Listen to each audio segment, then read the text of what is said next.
जय गुरु जी, जय गुरु जी संगत जी, जय गुरु जी। ओम नमः शिवाय, शिव जी सदा सहाय। ओम नमः शिवाय, गुरु जी सदा सहाय। ओम नमः शिवाय, शिव जी सदा सहाय। ओम नमः शिवाय, गुरु जी सदा सहाय। जय गुरु जी। मैं महाशिव पुराण का अध्याय आज 28वां सुना रही हूँ। जय गुरु जी। जय गुरु का समा जय गुरु जी। दक्ष यज्ञ का समाचार पा सती का शिव से वहां चलने के लिए अनुरोध दक्ष के शिवद्रोह को जानकर भगवान शिव की आज्ञा से देवी सती का पिता के यज्ञ मंडल की ओर शिव गणों के साथ प्रस्थान। ब्रह्मा जी कहते हैं, नारद, जब देव ऋषिगण बड़े उत्साह और हर्ष के साथ दक्ष के यज्ञ में जा रहे थे, उसी समय दक्ष कन्या देवी सती गंधमादव पर्वत पर चंदोबों से युक्त धारागृह में सखियों से घिरी हुई भांति भांति के उत्तम क्रीड़ाएं कर रही थी। प्रसन्नता पूर्वक क्रीड़ा में लगी हुई देवी सती ने उस समय रोनी के साथ दक्ष यज्ञ में जाते हुए चंद्रमा को देखा।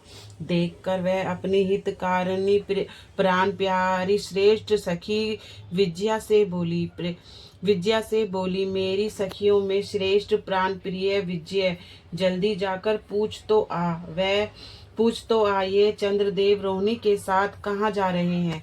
सती के इस प्रकार आज्ञा देने पर भी तुरंत उनके पास गई और उनसे यथोचित शिष्टाचारक के साथ पूछा, चंद्रदेव आप कहाँ जा रहे हैं। विजया का यह प्रश्न सुनकर चंद्रदेव अपनी यात्रा का उद्देश्य आदर पूर्वक बताया। दक्ष के यहाँ होने वाले यज्ञ उत्सव आदि का सारा वृत्तांत कहा। वह सब सुनकर विजया बड़ी उतावली के साथ देवी के पास आई और चंद्रमा ने जो कुछ कहा था वह सब उनसे कह सुनाया। उसे सुनकर कालिका सती देवी को बड़ा विषम्य हुआ। अपने यहाँ सूचना ना मिलने का क्या कारण है, यह सब बहुत सोचने विचारने पर भी उनकी समझ में नहीं आया। तब उन्होंने पार्षदों से घिरे हुए स्वामी भगवान शिव के पास आकर भगवान शंकर से पूछा। सती बोली, प्रभु, मैंने सुना है कि मेरे पिताजी के यहाँ कोई बहुत बड़ा यज्ञ हो रहा है। उसमें बहुत बड़ा उत्सव होगा। उसमें सब देव ऋषि एकत्र हुए हैं। देवर्षि पिताजी के उस महान यज्ञ में चलने की रुचि आपको क्यों नहीं हो रही है। इस विषय में जो बात हो वह सब बताइए। महादेव, शुद्धों का यह धर्म है कि वह शुद्धों के साथ मिलने जुलने यह मिलन के उनके समान प्रेम को बढ़ाने वाला होता है। अतः प्रभु मेरे स्वामी, आप मेरी प्रार्थना मानकर सर्वथा प्रयत्न करके मेरे साथ पिताजी की यज्ञशाला में आज ही चलिए।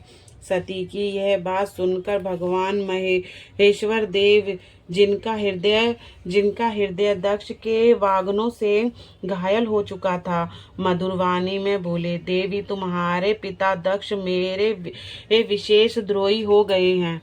जो प्रमुख देवता और ऋषि अभिमानी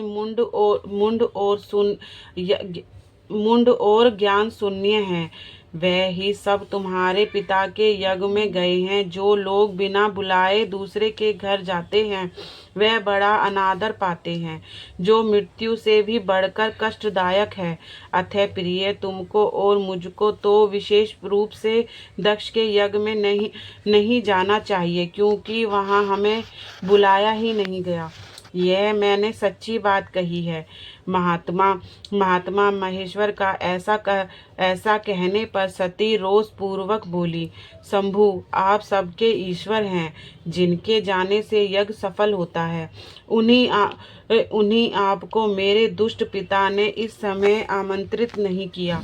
प्रभु, उस दृढ़ता का अभिप्राय क्या है।